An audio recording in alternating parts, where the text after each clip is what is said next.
Illustration is rad. I love it. But you don't have to draw everything by hand, especially in certain types of design, mixed media with photographs. You can see here on the screen several professional gig posters that are heavily relying on what started out as photographic elements. This video will show you how to take photographs and use adjustment layers and filters to turn them into elements and assets that you can use in your compositions. All right, so I'm going to go relatively fast here. In reality, this took me about 28 minutes. So I'm just going to play around. Let's start with a photo. For this, I want to make sure that I have pretty high value contrast on the highlights and the shadows. And then we're just going to select the subject and press the mask button on the layers panel to delete the background. I'm going to add a threshold adjustment layer by clicking on the half circle at the bottom of the layers panel.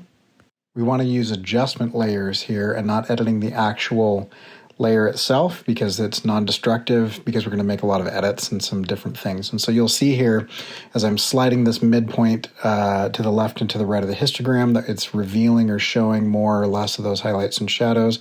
Basically, everything to one side of this is going to be black and everything to the other side is going to be white. We're going to get several different levels of this and take snapshots. To take a snapshot, we're going to merge visible into a new layer by pressing Command on a Mac or Control on a PC, Option, Shift, and E.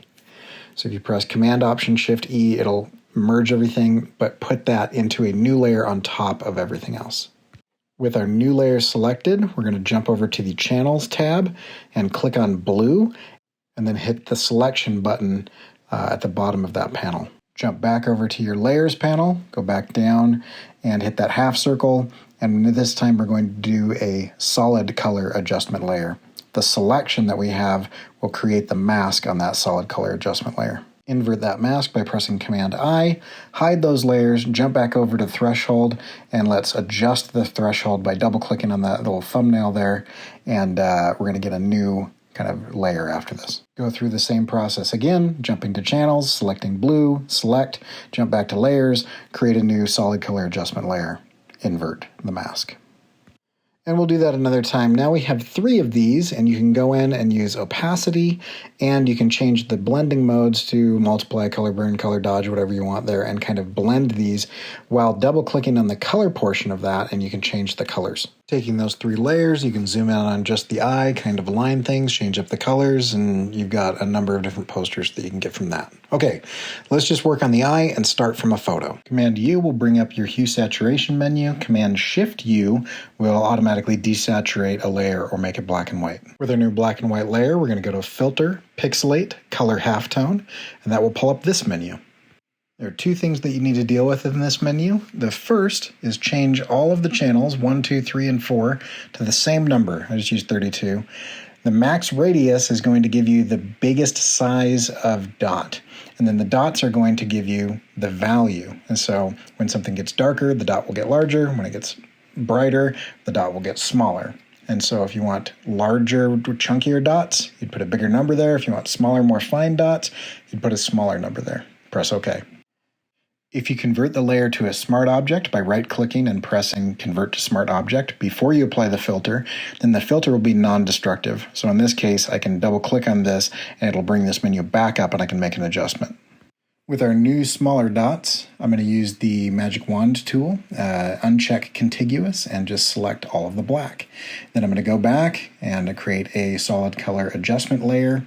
The selection will again create the mask, and then I can control that by just clicking on the colors. Let's make another version of this because it's a smart object. Again, we can change the effect without actually changing the pixels themselves. I'm going to make the dots bigger in this case, do another selection, create another solid color adjustment layer, and then I can kind of rearrange, adjust, kind of move these around with each other and get a bunch of different effects. Again, blending, opacity, color changes, and these types of things, as well as layer order, will give you a bunch of different effects here.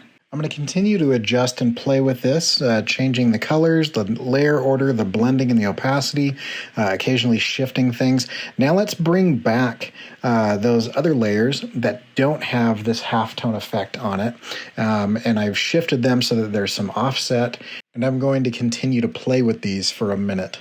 This is where the value of having these be solid color adjustment layers really comes in. I can just double click on that, change the color really fast. With blending, opacity, and position, you can get a lot going on here. Okay, let's add some textures. I'm going to grab a few textures from Unsplash. You can take photos yourself, you can buy them, and then we're going to bring those in as layers into this Photoshop document.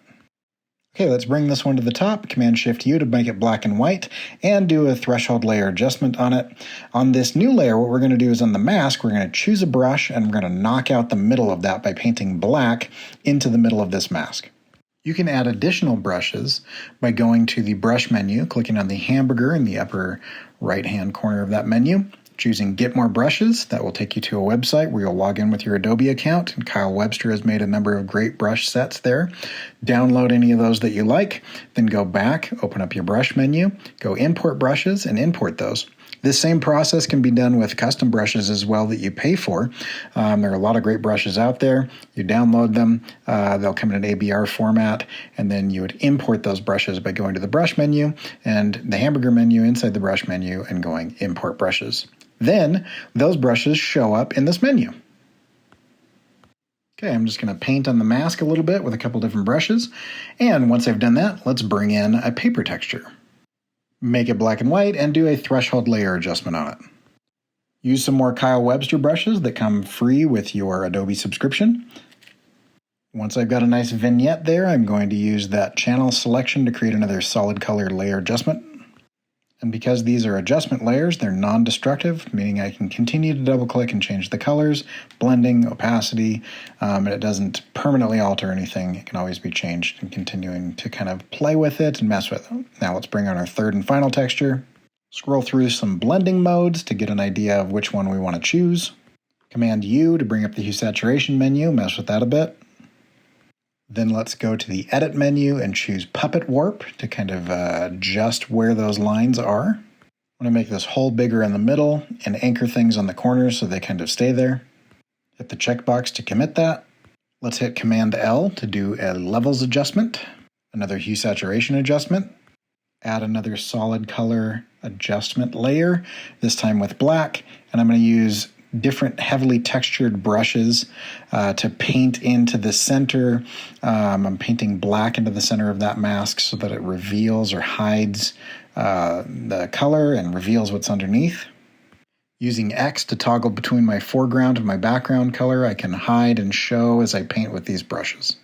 Again, double-clicking on the color portion of that layer, I can adjust with the color picker. Scrolling through again, blending modes to see how that will mix. From here, I can continue to make adjustments to size, shape, color, and blending and opacity of these different layers kind of infinitely to get a bunch of different ideas and different things. And so from one photo, we have here in 28 minutes a bunch of different variations. Think Campbell's soup cans, those types of things. And you can kind of play with this. Continue to adjust it. There's other effects or filters that you could do as well that would help you kind of add variety to this. And feel free to draw over the top as well.